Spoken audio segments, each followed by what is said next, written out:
pronunciamento. Concedo a palavra ao novo senador Assir Gurgatz, que terá seu tempo regimental para seu pronunciamento. Boa tarde, senhor presidente Papaléu, senhoras e senhores senadores, ouvintes da Rádio Senado, telespectadores da TV Senado. Inicialmente quero cumprimentar a cidade de Cacoal. Estivemos neste final de semana em Cacoal, participando de um evento muito importante no estado de Rondônia. Um evento organizado pela nossa colega, amiga, jornalista Marisa Linhares. Os parabéns, Marisa, pela organização, pelo sucesso do evento, que foi o Cacau de Ouro. Cacau de Ouro, que homenageou vários empresários, profissionais liberais, políticos, autoridades, enfim, um evento com uma organização impecável. Os cumprimentos a você, Marisa, os cumprimentos a todos os homenageados e também os parabéns pela cidade e pela população de Cacoal. Foi um prazer estar lá naquele evento maravilhoso que foi o Cacau de Ouro em Cacoal, no nosso estado de Rondônia. Senhor presidente, é com satisfação que acompanho desde a semana passada as repercussões da divulgação do Índice de Desenvolvimento Humano, o IDH, do Brasil, que subiu 4 pontos em comparação com a avaliação do ano passado. O resultado é bastante positivo, pois coloca o Brasil acima da média mundial, melhor que China e Índia, dentro do BRIC, e em 73º lugar no mundo, em um universo de 169 países avaliados. É bem verdade que para a maioria dos brasileiros fica a sensação de que essa posição deveria ser melhor. Todos nós sempre esperamos isso, o que é sinal de que somos um povo que tem bastante orgulho de nossa nação. Acontece que ainda temos muitas desigualdades para corrigir. Ainda vivemos uma série de problemas que nos mantém abaixo do nível no qual gostaríamos mesmo de nos encontrar hoje, dentro dos 3 padrões que são avaliados pelo IDH. Conhecimento, medido por indicadores de educação, saúde, medida pela longevidade, e o padrão de vida digno, medido pela renda. Na última década, a expectativa de vida dos brasileiros aumentou 2,7 anos, enquanto a média de escolaridade cresceu 1,7, quase 2 anos, e os anos de escolaridade esperada recuam em 0,8. A renda nacional bruta do país teve alta de 27% no período. O Programa das Nações Unidas para o Desenvolvimento, responsável pela avaliação do IDH, também divulgou um índice de pobreza multidimensional, que avalia privações nas áreas de saúde, educação e padrão de vida.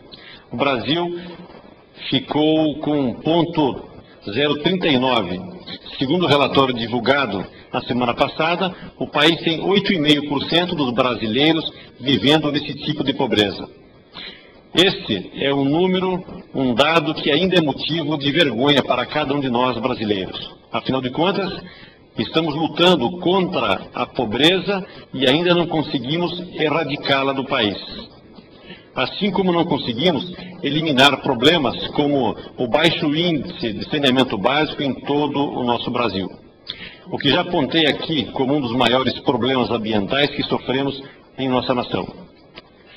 O melhor seria que estivéssemos em vias de reduzir esse índice de pobreza de 8,5, mas essa não é a realidade.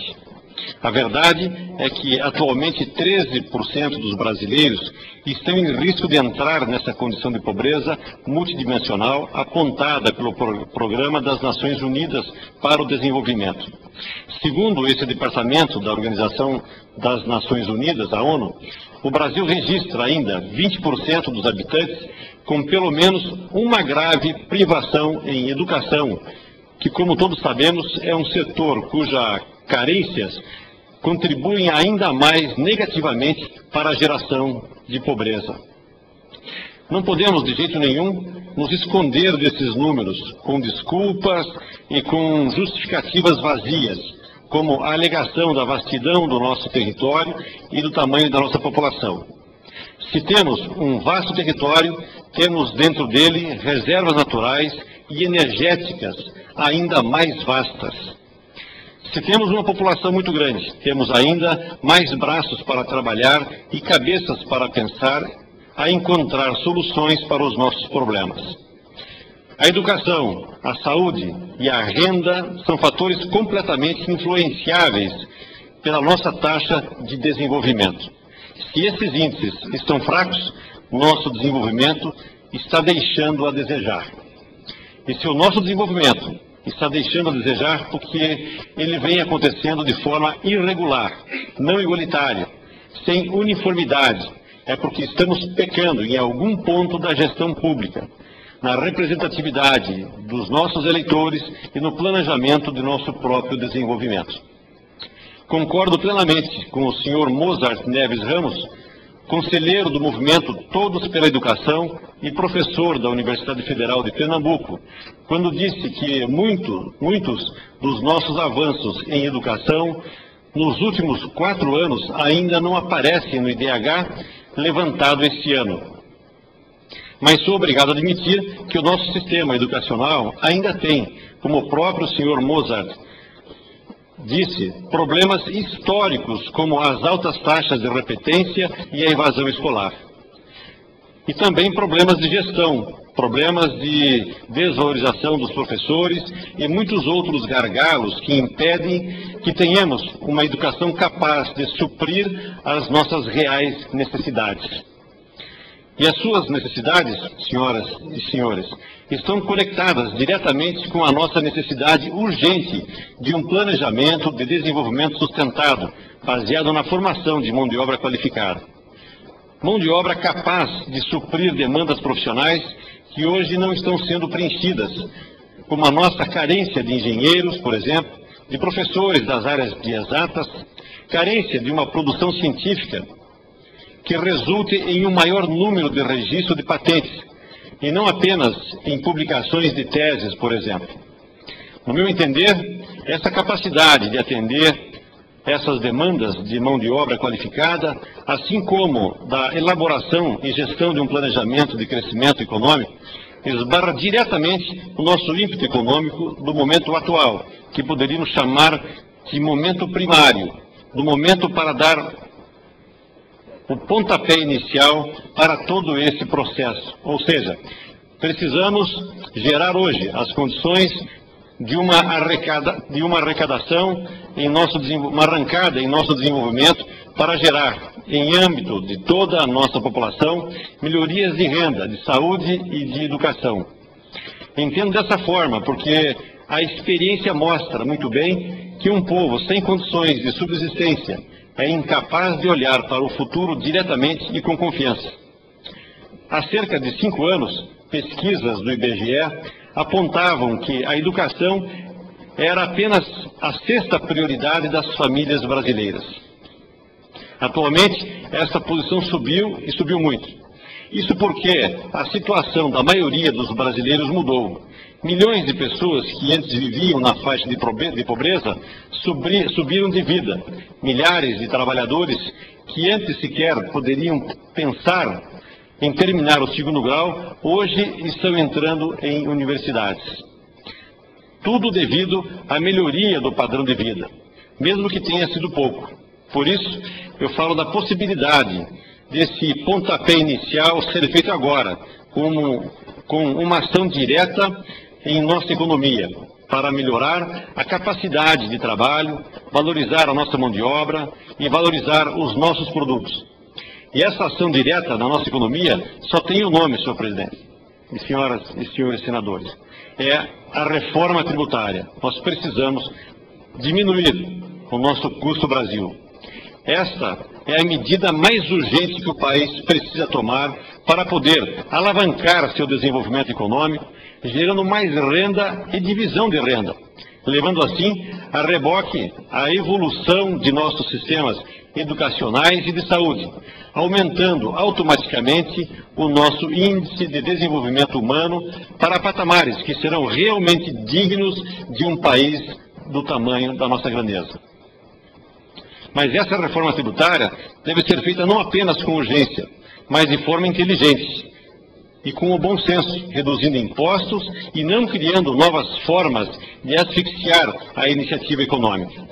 Isso porque sabemos, por força da experiência, que praticamente todos os impostos acabam recaindo sobre o consumidor. Recai diretamente sobre o nosso trabalhador brasileiro. Somente com uma injeção de ânimo e de segurança, a nossa iniciativa privada é que vamos gerar emprego, concorrência interna e competitividade do nosso produto do mercado externo.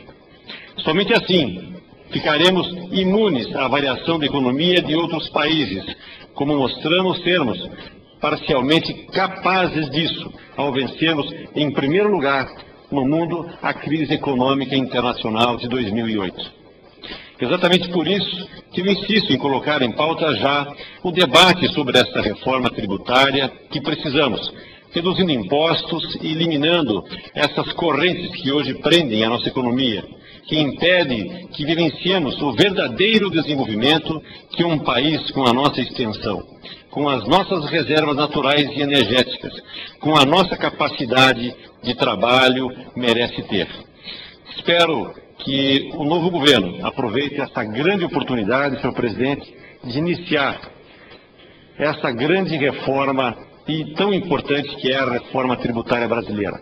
É um começo de governo, é um começo de mandato, é um começo de uma história muito importante, que se faz necessário, mais do que nunca, essa reforma tributária. Não somente a reforma política, mas também a reforma tributária. Como nós ouvimos há pouco, o senador Paulo Paim colocando a importância dessa reforma, eu quero aqui mais uma vez colocar, senador Paulo Paim, a importância que eu entendo, que é, nesse momento, a reforma tributária para o Brasil. Os nossos produtos passam a se tornar menos competitivos no exterior em função do custo Brasil, em função do desequilíbrio da moeda, o Brasil forte, nosso produto caro, nós precisamos fazer alguma coisa para manter as nossas indústrias gerando emprego e gerando renda. É muito mais importante nós diminuirmos os impostos, principalmente sobre o custo dos nossos trabalhadores,